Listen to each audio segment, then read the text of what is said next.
പശ്ചിമേഷ്യയിൽ സമാധാനം അനിശ്ചിതത്വത്തിൽ ഇറാനും അമേരിക്കയും തമ്മിലുള്ള രണ്ടാം ഘട്ട ചർച്ചകൾ നീളും. ഇരു രാജ്യങ്ങളും തമ്മിൽ ധാരണയുടെ ചട്ടക്കൂട് അന്തിമമാക്കിയതിനു ശേഷം മാത്രമേ ചർച്ചയുള്ളൂവെന്ന് ഇറാൻ വെനസ്വേല അല്ല എന്നും ട്രംപിന് മുന്നറിയിപ്പ് നൽകിയിട്ടുണ്ട്. അമേരിക്ക മുന്നോട്ട് വച്ച പുതിയ സമാധാന നിർദ്ദേശങ്ങൾ പരിശോധിച്ചു വരികയാണെന്ന് ഇറാന്റെ പരമോന്നത ദേശീയ സുരക്ഷാ കൌൺസിൽ അറിയിച്ചിട്ടുണ്ട്. മധു കൊട്ടാരക്കര അമേരിക്കൻ ന്യൂജേഴ്സിയിൽ നിന്ന് ചേരുകയാണ് വിവരങ്ങളുമായി. മധു, ഗുഡ് മോർണിംഗ്. മധു, ഇപ്പോൾ നമ്മൾ ഈ വാർത്തയിൽ സൂചിപ്പിച്ചതുപോലെ തന്നെ പശ്ചിമഘട്ടത്തിലെ സമാധാനം അകലുന്നു എന്ന് വേണം മനസ്സിലാക്കാൻ. പ്രത്യേകിച്ച് ട്രംപ് മുന്നോട്ട് വെച്ചിട്ടുള്ള നിർദ്ദേശങ്ങളെല്ലാം ഇറാൻ തള്ളുന്നതാണ് നമ്മൾ കണ്ടത്. ഹോർമുസ് കടലിടുക്ക് തുറന്നു കൊടുത്തെങ്കിലും ഒരു ദിവസത്തിന് ശേഷം വീണ്ടും അത് അടയ്ക്കുന്നു. വീണ്ടും യുറേനിയം സമ്പുഷ്ടീകരണവുമായി ബന്ധപ്പെട്ടുള്ള ട്രംപിന്റെ അവകാശവാദങ്ങൾ ഇറാൻ തള്ളുന്നു. എന്താണ് സംഭവിക്കുന്നത്? മാത്രമല്ല, ഇറാന്റെ ഈ നിലപാടിൽ എന്താണ് അമേരിക്കയിൽ നിന്നുള്ള മറുപടി? ഇങ്ങനെയാണ് വിവരങ്ങൾ. ഗുഡ് മോർണിംഗ് അമൽ. പ്രവിധ സൂചിപ്പിച്ചതുപോലെ ഒരു ദിവസം അടുക്കും ഒരു ദിവസം അകലും എന്നുള്ള രീതിയിലാണ് പ്രത്യേകിച്ച് ഹോർമോസ് കടലിടുക്കിന്റെ കാര്യത്തിൽ സംഭവിക്കുന്നത്. ടെഹ്റാൻ കഴിഞ്ഞ ദിവസം സന്ദർശിച്ചായിരുന്നു പാകിസ്ഥാൻ സൈനിക മേധാവി അസീം മുനീർ. അദ്ദേഹം വഴിയാണ് അമേരിക്ക ഈ പുതിയ നിർദ്ദേശങ്ങൾ ഇറാന് നൽകിയിരിക്കുന്നത്.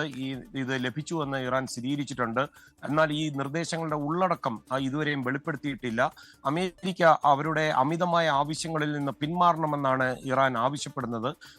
അവസാനിക്കുന്നത് വരെ ഹോർമോസ് കടലിടുക്കിൽ പൂർണ്ണ നിയന്ത്രണം തുടരുമെന്ന് ഇറാൻ പ്രഖ്യാപിക്കുകയും ചെയ്തു. ഇതുവഴി കടന്നു പോകുന്ന കപ്പലുകളിൽ നിന്ന് വിശദമായ വിവരങ്ങൾ ശേഖരിക്കാനും അതുപോലെ ട്രാൻസിറ്റ് സർട്ടിഫിക്കറ്റുകൾ നൽകുവാനും കപ്പൽ നികുതി ഈടാക്കുവാനും ഇറാൻ തീരുമാനിച്ചിട്ടുണ്ട്.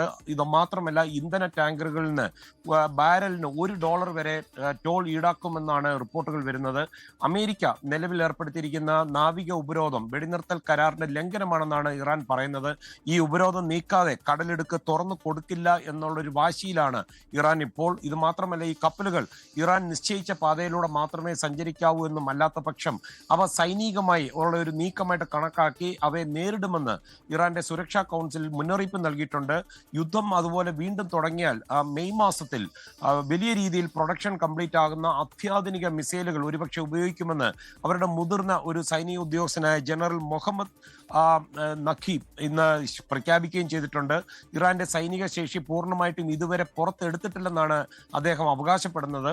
അതുമാത്രമല്ല, ഈ ലോകത്തെ എണ്ണ ഉൽപാദനം തടയുവാൻ തങ്ങൾക്ക് വേണ്ടി വന്നാൽ സാധിക്കുമെന്നാൽ അത് ലോകത്തിനൊരു ബുദ്ധിമുട്ടുണ്ടാകാതിരിക്കുവാനാണ് ഈ എണ്ണ ഉൽപാദനം അവർ തുടരുന്നതും ക്ഷമയോടെ കാത്തിരിക്കുന്നതെന്നും പറയുന്നു. അടുത്ത ആഴ്ചയിൽ സമാധാന ചർച്ചകളുടെ ഒരു രണ്ടാം ഘട്ടം നടക്കുമെന്ന് ഇറാനുമായി ബന്ധപ്പെട്ടുള്ള ചില സോഴ്സുകൾ അന്താരാഷ്ട്ര മാധ്യമങ്ങളോട് വെളിപ്പെടുത്തിയിട്ടുണ്ട്. എന്നാൽ ഈ അമേരിക്കയുടെ ഭാഗത്ത് നിന്ന് ഇക്കാര്യത്തിൽ ഇതുവരെയും ഒരു ഔദ്യോഗിക സ്ഥിരീകരണം വന്നിട്ടില്ല. ഡൊണാൾഡ് ട്രംപ് പറയുന്നത് ചർച്ചകൾ നല്ല രീതിയിലാണ് നടക്കുന്നത്, പക്ഷെ ബ്ലാക്ക് മെയിലിംഗ് നടക്കില്ല എന്ന് പറയുന്നുണ്ട്. ഇരു രാജ്യങ്ങളും തമ്മിൽ ധാരണയുടെ ഒരു ഫൈനൽ രൂപമായതിനു ശേഷം മാത്രമേ ഇനി ചർച്ചയുള്ളെന്ന് ഇറാന്റെ വിദേശകാര്യ മന്ത്രി സയ്യിദ് ഖത്തീബ്സയും പറഞ്ഞു. അമേരിക്കയുമായി പല വിഷയങ്ങളിലും അഭിപ്രായ ഭിന്നത തുടരുന്നതായി സ്പീക്കർ മുഹമ്മദ് ബഗീർ ഗാലിബാഫും പറയുന്നു. അത് മാത്രമല്ല, അദ്ദേഹം പറഞ്ഞിരിക്കുന്നത് ഇറാൻ വെനിൻസുല അല്ല എന്ന് ട്രംപ് മനസ്സിലാക്കിക്കോണം. ഇറാന്റെ കാര്യത്തിൽ ലക്ഷ്യങ്ങൾ ഇതുവരെയും അദ്ദേഹത്തിന് നേടാനായിട്ടില്ലെന്നും സ്പീക്കർ പറയുന്നു. പ്രവിധ, അമൽ. ശരി, മധു കൊട്ടാരക്കരാണ് വിവരങ്ങൾ നൽകിയത്.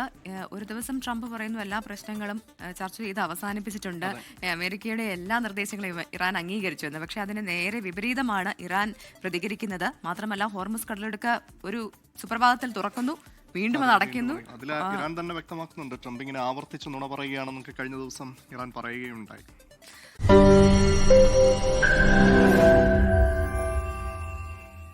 ലോകത്തെവിടെയായാലും ഏത് സമയത്തും 24 വാർത്തകളും ഓഗ്മെന്റഡ് റിയാലിറ്റി പാക്കേജുകളും എക്സ്പ്ലെയിനറുകളും വിശദമായി കാണാൻ ഞങ്ങളുടെ യൂട്യൂബ് ചാനൽ നിങ്ങൾക്ക് സബ്സ്ക്രൈബ് ചെയ്യാം.